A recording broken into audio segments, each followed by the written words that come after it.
అవును, నీ పేరేంటన్నా? తులసి అంటారు. అరే, మంచి పేరు కదా.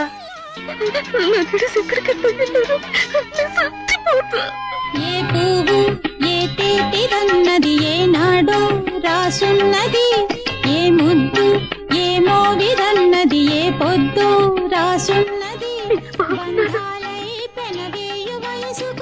ఒంటరిగా ఎట్ట బ్రతుకుతాయ్యా? నా కోసం ఎదురు చూడకుండా ఇంకెవరైనా పెళ్లి చేసుకుని ఇందులో రాశాను. విడుదలవుతున్నానని తెలియగానే తులసి నా కోసం ఎదురు చూస్తుండాలన్న పిచ్చి కోరిక, అర్థం లేని ఆశ. ఆ అమ్మాయి ఇంకా మీకోసం వెయిట్ చేస్తుందంటారా? తెలీదు. ఏనాటిదో